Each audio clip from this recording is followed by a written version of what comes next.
Hello Aries, thank you for joining me for your monthly forecast for October for the Sun or the Ascendant.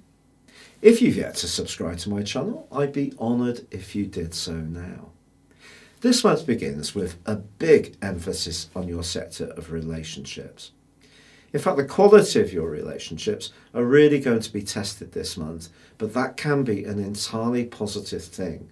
It could be that you're about to meet someone very special who can become a much more important player in your situation. But if there are relationships which need to flex and adjust because we're all evolving the whole time, I do think that's going to come into focus too. One of the most delightful things that I can tell you about this month is that Pluto ends its retrograde on the 3rd. But Pluto is the planet of transformation, and it continues in your sector of goals and ambitions and how you interface with the world at large. And Pluto's forging an absolutely exceptional angle to Jupiter throughout this whole month. If you really do want to be expansive when it comes to those goals, and you want to really raise the bar and reach for the stars, this combination can really help you get there. It can give you a lot of drive, determination, but it also could create some breaks along the way. Now the 3rd also sees Mercury, the planet of communication, move from the sign of Libra into deep Scorpio. Now from the 5th to the 11th, Mercury is going to be in an opposition with Uranus, which continues to retrace its steps. But this can give you a dazzling ability to think on your feet and be quite nimble when it comes to marshalling your resources. This could be in a domestic environment, it could be your personal money, it could be in a business situation. But the more open-minded you are, the better it's going to be. However, on the 4th, Mars, your ruler, does move into your opposite sign. Now, this is going to be a transit which lasts for 6 weeks. It is in detriment in this transit because it's in opposition to the location of your sign.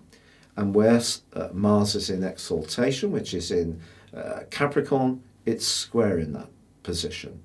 So what you're being asked to do with Mars is to be determined, to be passionate, to, if you're single, certainly reach out and engage with others a lot more, get active. It can help you if you're sporty or if you're in a fast-moving environment at work to be that much more assertive. So it can be very positive, but it is asking you not to try too hard. And one of the reasons for this is that because the Sun goes into a right angle with strict Saturn from the 5th through to the 11th, you could be tested out around some kind of relationship. Now, in the first 9 days of this month, Saturn continues to be in opposition with the point of destiny, which is almost like the emotional pull in your situation at the moment, which is in the most emotional sign of Cancer. If you have been struggling since April to just balance the work-life elements of your situation, it really wouldn't be a surprise. But from the 9th, Saturn moves forwards enough to liberate the North Node, the point of destiny. So that's something to really look forward to. But from the 5th through to the 11th, the Sun and Saturn are clashing. Saturn's about our conditioning. So in the sign of Capricorn, which it rules, it's very much about what you were impressed upon when you were younger, about what your life goals should be, your status in your situation. And if there are relationships which seem to judge you for a lack of progress, or you're being rather aloof towards other people because you feel that you're doing so well, some kind of feedback, some kind of echo can occur, which could just be a little bit inhibiting and difficult. In a long-standing romantic relationship, if one person has assumed that they know best, the partner may stand up to this, be a little bit more resistant to the assumption that the other person always has to get their own way. So these kind of power battles can be subtle, but could be played out in your situation. Now from the 9th, Venus moves into the sign of Scorpio, where this is sensual, central. Absolutely fantastic place if you are wanting to get closer to someone, and there is an opposition there with Uranus as well. So a spark of attraction to someone new who's mesmeric, who's got intense eyes, or a big personality could really make your pulse race at the very heart of this month.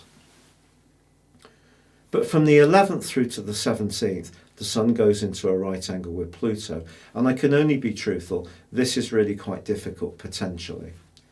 If you've got a boss who tends to be very dictatorial, expects you to work overtime without payment, isn't very acknowledging of your hard work, this kind of dimension could really start to needle you under the auspices of this influence. Also on the 14th, the full moon, which occurs in your sign, is going to be squaring up to Pluto. So something could come up to the surface around relationship politics, which you're not happy about. But it is a chance for you to really make it clear about what you will or won't accept. And Mars is going to help you to do that. It's just in the last 10 days of this month, Aries, that Mars is in a square with Saturn. It's possible that even in a good relationship, if there are things that are not quite in balance, or you don't feel that you get the necessary acknowledgement, or a lot of responsibility falls to you without the other person realising it, you could become frustrated and maybe even exasperated on the back of that right angle. However, it is true to say that when the Sun moves on the 24th into the sign of Scorpio, it's asking you to define and divine in your relationships what's really worthwhile and worth working at, and what has reached the point where you may consider some kind of break and liberation. Because the 8th house that Mercury moves to on the 3rd, that Venus moves to on the 9th, the Sun moves on to the 24th, is potentially about endings, but it's also about beginnings. Because every end is followed by a beginning, or it's about a transformation of something that isn't working so well that can be improved, because it has the potential through hard work on both sides to improve. And I think there is the chance of this, because there's a brilliant new moon on the 28th, which is going to pick up the energy of Uranus. Uranus is going to bring some unexpected surprises around your finances throughout this month and for some time to come. But equally, it can bring out the most ingenious side of your nature, and you can become much more attuned to more novel and innovative approaches to improving your lot. So on the back of this new moon, if you want to start a new business, if you want to squeeze more from your budget by being a bit smarter, if you want to clear out old items that no longer have any purpose in your life and just creating dead energy, then do it, because Uranus is asking you to act quickly in a flash, to listen to your gut instinct and act accordingly. And there is no sign that can be as dramatically impactful as an Aries when you do listen to your gut, because when you do, you take instant action that other zodiac signs can only dream of. So the energy of this month that sees the transition between this more Libran vibe, which is more about listening, tuning into others, finding consensus, being more cooperative, is going to be replaced by one which demands that the ties and investments you have emotionally, physically or financially are for real. And if they're not for real, it is time to think about their validity in your situation.